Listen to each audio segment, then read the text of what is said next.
Hello and welcome to this drum lesson for PULSEWIDTH by Aphex Twin. So this is the third track off Selected Ambient Works, 82 to 95. Yes.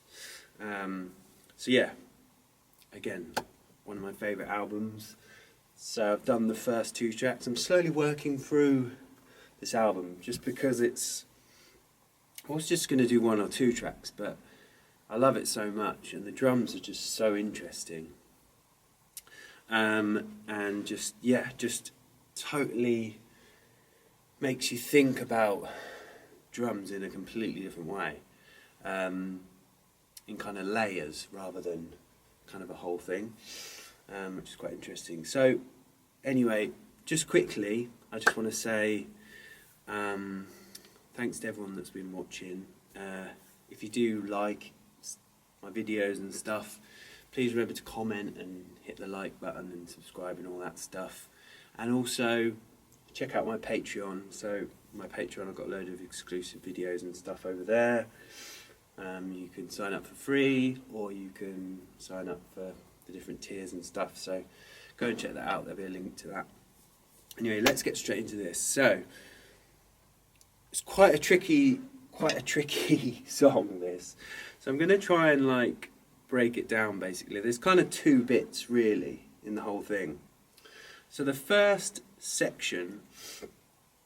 Now I've got a little wood block here. It's kind of a sound in it it kind of sounded to me a bit like a wood block, so I just got my wood block out on the left. So this kind of the first initial pattern, and all the way through we basically got bass drums on all the quarter notes and snares on 2 and 4. So you've got this basically underneath the whole song, this thing happening.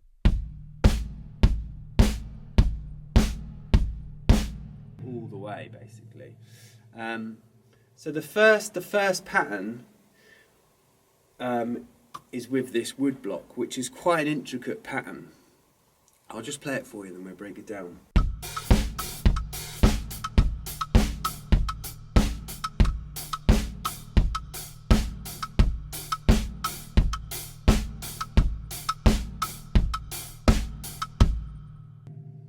Okay, so yeah, as I say, it's quite an intricate pattern. The wood block's actually playing on the first and last 16th note of beat 1, 2 and the second 16th note beat 3, and then beat 4, 4 and 4 so 4 and the very last 16th note, and then back to the 1. So right at the end you kind of got 3 16th notes in a row.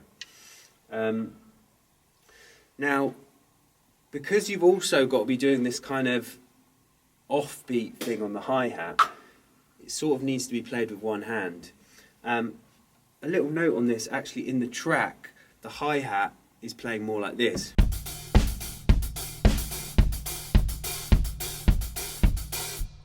Which is kind of impossible to play and layer this left wood block.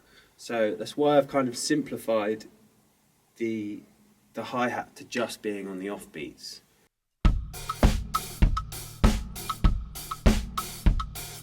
Okay, so beat 1, you've got a wood block on the bass drum on beat 1. And then you've got one right at the end.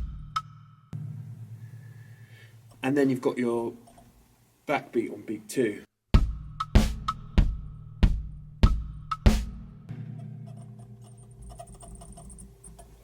Needs a bit of oiling, that pedal. Yeah, so you've got that first and last 16. And you've also got the offbeat.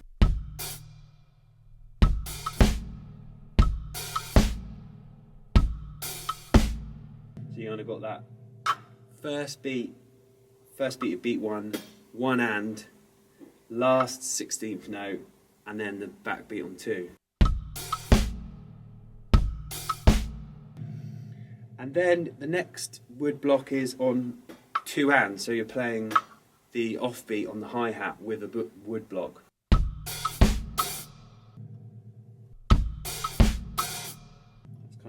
easy. And then beat 3 is the wood block on the second 16th note of beat 3.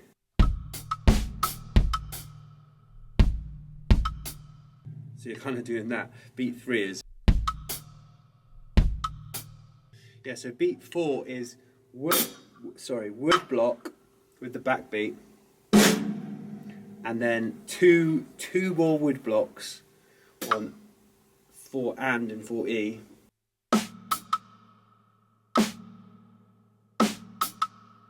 And then back to the 1. So you've got 3 in a row going round to the 1.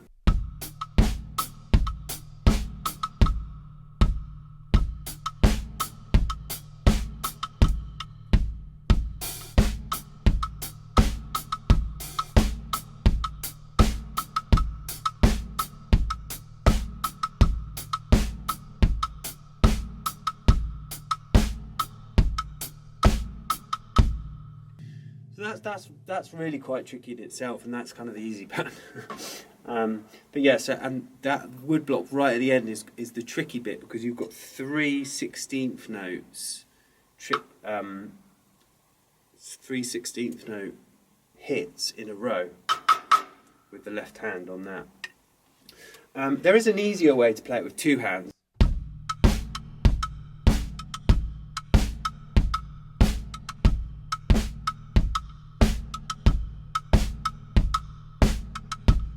And it's just, if you use 2 hands to play those 3 16th notes in a row.